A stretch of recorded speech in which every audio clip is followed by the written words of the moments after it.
Welcome to A Magical Life, Health, Wealth and Weight Loss. I'm your host, Magic Barclay, lead practitioner at Holistic Natural Health Australia and #1 best-selling author. In this podcast, I aim to give you practical tips on how to accelerate and sustain your health, increase your financial, spiritual and emotional wealth, and to look at something that haunts many of us needlessly, weight loss.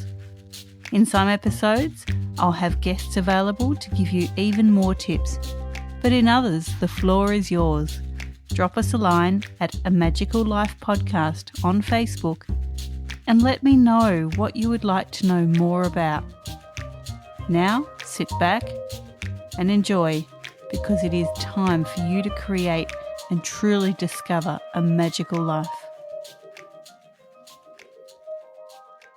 Welcome back to A Magical Life. I'm your host, Magic Barclay, and today I'm joined by the fabulous Tracey Jewel. Tracey is the author of 3 female personal development books: Goddess Within from 2011, Don't Mess with the Goddess 2016, and This Goddess Means Business 2018. She's a professional speaker, awarded businesswoman, and recently in 2018 appeared on one of TV's most viewed programs, Married at First Sight. Her recent pregnancy news has been publicised across major media outlets, and of course her pregnancy in Australia is great news to fans of the show.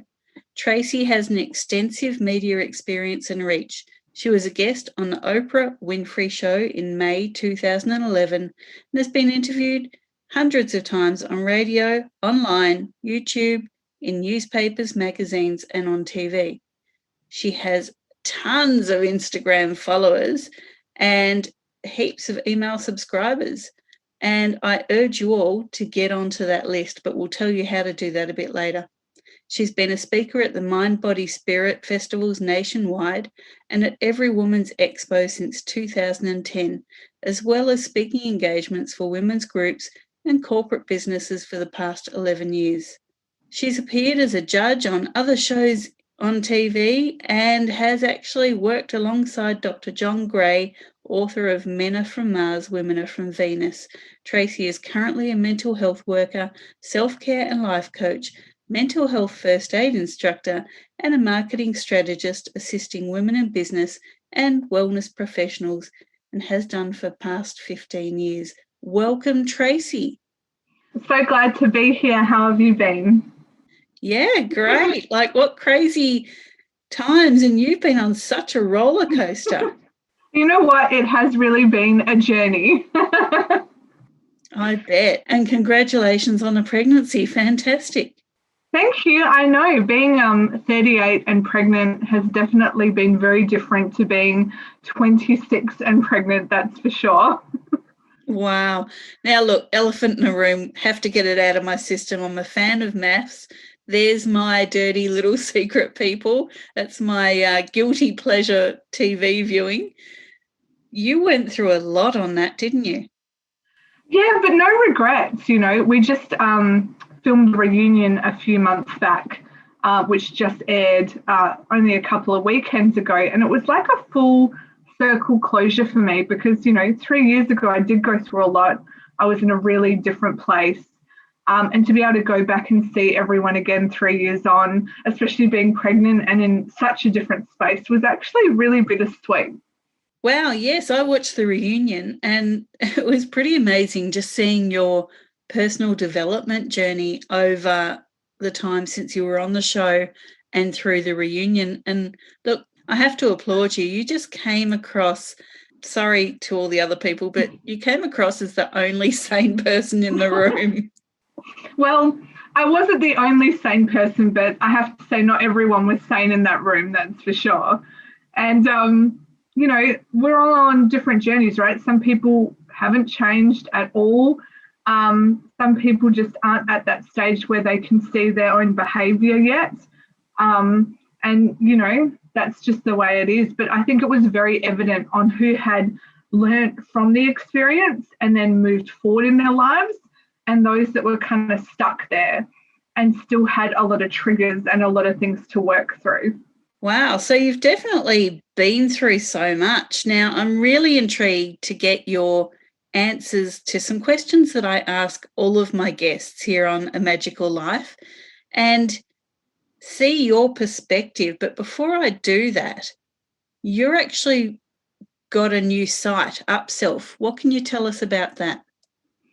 So Upself was kind of birthed after maths, and with any kind of birthing, it takes quite a while, like a baby, right? And it was through all my anxiety journey since being on the show that I really learnt how important self-care is. So I really went on a journey both in mental health and different holistic practices on creating my own self-care plan that worked for me, and then sharing that through my followers and Instagram. I realized so many of us are going through similar challenges and similar things. So it's kind of just become its own kind of collective, which is quite beautiful. That's great. I am so proud of you doing that. Right? Self-care is so much more than just a massage or something we do once we're burnt out and need a holiday. Self-care is something we should be doing every day. Totally. Now, Tracey, what can your expertise do to accelerate health, be it emotional, spiritual, or physical? For me, it's always a holistic modality. Like, it's all interconnected, the emotional, mental, physical. You can't just focus on eating well and sleeping and not work on your emotional well-being and your mental well-being. And since doing my diplomas in mental health and counselling and my coaching, I learned, although anxiety, for example, has really physical symptoms, that I needed to get sleep, I needed to eat well, which is hard to do when you're in the middle of like a panic attack, right? That wasn't enough. I couldn't just look after the physical symptoms. I had to look after my emotional well-being and my mental well-being. So I think regardless of what symptoms are showing up, we need to make sure we look after the whole. Very true. I really want the listeners to grasp the gravity of that answer. It's not enough to be eating well, sleeping, going for a walk or whatever. You really have to address all facets of your being. Yeah, and sometimes one shows up more than the other. Like, for example, depression. You might be fine physically, sleeping well, eating, but mentally you're struggling with negative thoughts or ruminating thoughts and things like that. But by going for a walk and eating well will help the mental. So it really is all connected. And it's important when creating a self-care plan that you tick off all areas of your life for that holistic well-being. What are your top 3 tips to creating wealth? Now, when we talk about wealth here, we're not just talking the financial, but also the personal and the emotional. Oh, great question. I think tips is about the everyday. I'm a big fan of everyday habits. Now, I love a vision board. I love having goals, that I want to reach, this goal, whether it be financial or relationships, in 3 years, a year. But sometimes we don't believe it, right? Like, we're saying our goals in our head and we don't believe that's going to happen. So it never does. I believe it's about taking those steps every day towards that goal, and eventually you're there before you know it. So one of my top tips is breaking it down to, what do you feel like is possible today? What is possible today? And I love that question, right? And we use this in Access Consciousness on what else is possible. And if you start your day like that with a little bit of journaling, you're opening your mind up to looking at things in a different way. So what else is possible? Oh, maybe I can, if it's financial, I can call that past client that cancelled and get them to rebook in, and suddenly there's different opportunities for income. Or I might connect with that old friend if I'm feeling lonely and I haven't heard from them for a year. I might just reach out to them on Facebook and say hello. These type of things, as small as they are, you can do them in a day. It doesn't take up a lot of time, and it builds momentum to your longer term goals. What else can people do to extend their wealth, do you think? I think it's creating space for it to appear in your life. I think when we're so stuck in worry and those negative thoughts or those patterns, or busy distracting ourselves, because we can all be busy doing a million different things, but sometimes it's actually the opposite that gets the result. It's creating space and allowing things to come into your life rather than filling up your life all the time. Now, I'm a great believer, Tracey, in gratitude journaling at the end of the day. It not only increases your vagal tone for your vagus nerve, but it just lets you see the things that you made possible for that day. How do you feel about that? I love it. I think how you go to bed and what you're telling yourself just before bed affects your sleep, but also affects the start of your next day. So I think it's a beautiful practice to get into. Absolutely. Now, how do you feel about people celebrating their wins, no matter how big they are? Well, that's the great thing about creating these small goals. Big goals, big wins, small wins, they should all be celebrated. And we forget to simplify our lives and enjoy and find joy in the day-to-day. And I think that's why I'm so excited about having another baby, is I think there's no other time in our lives having a small little one where you are forced to enjoy all the little things, and it simplifies your life and you're finding joy and meaning in everything. And I think we forget that when we get busy. I'm a great believer in celebrating the losses too, because we learn so much from them. And certainly in my own world at the moment, we're going through COVID times, and hopefully in a year or so when people listen back to this podcast, that'll be a distant memory. And someone new will come along and go, what's a COVID thing? Like, what is this person talking about? But I've recently been told that I actually have to move out of my house because the landlord needs to move back in because of COVID affecting their life. And, once the tears stop and you kind of get over this feeling that your life is crashing, you have to celebrate the losses and go, what can I learn from this? So I've learned that maybe we don't need a house this big. Maybe the house that we've found, which has no garden, offers an opportunity for me to walk barefoot, be grounded, build a garden, have something the way I want it. So I really like the idea of the listeners not just celebrating the wins, but the losses. What would you say mental health-wise they need to do to accept those losses? Yeah, I was just about to say, I think that's so beautiful how you explain that. But I also think part of loss is honouring the loss. I think if you're trying to push it away and say, this isn't happening, or not accepting it, it's almost like a ripple effect that's going to come back and eventually have an emotional and physical and mental effect on you. I love the word that you use in mindfulness, which is radical acceptance. And before you can start to see the learnings and lessons, and as you said, celebrate the losses, first you need to accept what is happening and where you're at. And it's not about dramatizing it or catastrophizing it. It's just accepting what is and almost looking at it like you're an observer.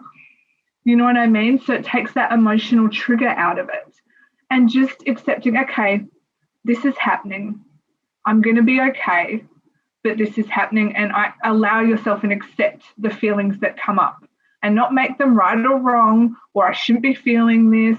Just accept it all, but accept it like you're seeing like a stream with leaves on a stream. You're accepting it like you're just watching it happen. And I really believe in, and I've done this practice myself because I've had some really difficult things happen over the last few years.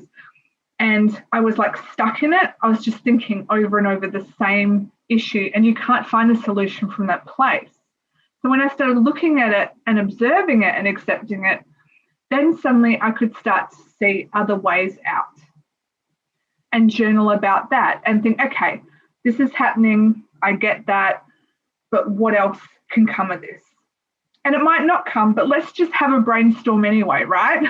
Let's just start writing down some other things that can come out of this. So in your situation, which unfortunately a lot of people are in similar situations of losing their jobs and having to move, I think it's really a great exercise to journal and brainstorm what the other opportunities are. Well, I might be able to, move in with a friend, or, reunite with my parents, or try and live somewhere new and make new friends. And you might not act on any of those things, but I think journaling it really helps the process. That's great advice, definitely. Thank you. Now, we talk about weight loss here. I myself have spent a good part of most of my life battling with my weight one way or the other. And we know that stress is a major trigger to weight issues. What do you have to say to the listeners about how to handle stress and the result of that being weight gain? Yes, this is something a lot of women reach out to me. Weight gain is such a personal thing. To someone, it could be 5 kilos, and to someone else, it can be 14, 15, 20 kilos. Like, it really isn't about the kilos. It's how you feel about yourself. Like, even for me, going into this pregnancy, I was heavier than I usually am. And then I felt like, oh, I'm not where I wanted to be before falling pregnant, right? Because I wanted to be at my optimum. And it's almost like that stressed me out. Being in that mindset of not wanting to see the number on the scales that I wanted to be caused additional stress. And then that just adds extra weight. So I think for me, it's almost like, as hard as it is sometimes, deeping into that shadow side of what's really going on, because most of the time that stress that comes with our physicalness is not about the physical at all. There's something else going on where we're out of alignment. So it might be you're out of alignment in what you show up as your job, or out of alignment with a friendship or your intimate partner. But usually this stress comes with being out of alignment somewhere in your life. And that does require a little bit of shadow work and deep dive work to get to the core of where the stress is coming from. Because in all my experience of doing this with my counseling, when you're in alignment, you're not in stress. When you're out of alignment, you're in stress. So you need to figure out where that alignment is out of whack. Very true. Now, we love to offer freebies to the listeners here, Tracey, and I know that you've got just so much to offer. So what can you offer the listeners that can really help them with their self-care, with their mental health, or just in accepting maybe what's going on in their current world? Yeah, so sometimes self-care will do anything for a friend, right? Or anyone that needs anything, most of us. But when it comes to self-care, it's the last thing on the list usually, especially being a mum. And so we created a club where we can all hold each other accountable like mentors to follow through with self-care challenges and practices, and also celebrate, the small wins we've been talking about. So I'd love to gift the listeners a free month in our self-care club to, join our community, take part in our challenges. We give away beautiful wellness gifts, and we bring in some amazing people to share their self-care practices. So I'll send the link, and would love to have you in our community. That's beautiful. Thank you. That's so generous. Now, listeners, I really think this is something that you need to get onto, and where you will find that is www.upself.com.au/community. Tracey, everyone wants to know, what's next for you? Well, reality TV is definitely behind me. I will not be going on reality TV anytime soon. I definitely feel like I've had that experience in life. And, from having such a big life, I'm actually just really excited and looking forward to this next stage of being a mum again, and having some stay-at-home time. It's amazing how pregnancy brings out your creativity. So I'm writing a lot. So I'm sure there'll be another book in the near future. But yeah, I'm just really enjoying not goal setting for a change and just being in the present moment and seeing how this next year unfolds. And in these times of uncertainty as well with COVID, I think it's a beautiful place to be present and not future plan and enjoy the day to day. So true. Now, we are in COVID times. This is an extraordinary time in our history. And so many people are going through so much here. So definitely that 1 month in the community of Upself, guys, just get onto it. Don't even question yourself. You deserve this. You've got to put yourself first. This is the time to focus on yourself, your self-care, your mental health. Wouldn't you agree, Tracey? Absolutely. This is our perfect time when we can't travel and sometimes we can't see the people we love to spend that time on ourselves. Absolutely. And now, if anyone can be an inspiration for you listeners, she's the girl. She's the bomb. She's been through so much. And to be nurturing a new life into the world now, like how wonderful for you, Tracey. Yeah, it's a beautiful time, but I do feel like I've worked very hard to get here as well. And look, I love a good DM chat, guys, on Instagram. So, if you have any questions or you have any new mum advice, because it's been 11 years since I've been a mum, hit me up on my Instagram, Tracey Jewel, and I'd love to have a conversation with you. Fantastic. So Tracey Jewelify on Instagram. You've got the upself.com.au/community. Jump onto that. Tracey, thank you for your time. I know we've been kind of haggling about this time difference. Tracey's right over the other side of Australia from me. But thank you for making the time, certainly at this really exciting point in your life. I really appreciate you coming on today. Oh, thank you for having me, Magic. It's been beautiful. I love everything about Magical Life, and yeah, really honoured to be here in, divine timing, right? Totally. We'll have to get you on once Bub's here and settled in and talk all things motherhood later in life, because, what a fantastic story that now you've found the love that you were looking for and you've got this fantastic baby coming. Yes, we'll do a 2.0 version. Listeners, thank you so much for joining us, and thank you, Tracey, for your time. That was your episode 53 of A Magical Life. Coming up in 54, we have Kelly Lamb talking all things motherhood. Tracey, you should listen to that one. Yeah. And how to accelerate your health when you're a mum. Now, Kelly has just had, I think it's her 4th baby. I could be wrong, but she's just an amazing inspiration on how to be a female entrepreneur, how to set your own path, and how to embrace motherhood and all its facets. So that's coming up in episode 54. For now, please go and review our former episodes. There's so much good stuff there, but there's heaps more coming up. Go forth and create your magical life. Thanks for listening today. Please subscribe to hear future episodes, leave a review, and share this podcast. You can follow us on Facebook at A Magical Life Podcast or at Holistic Natural Health Australia. That's holistic with a W. You can find us on Instagram at Holistic Natural Health or at www.holisticnaturalhealth.com.au. That's where you'll access all sorts of articles, freebies, and more.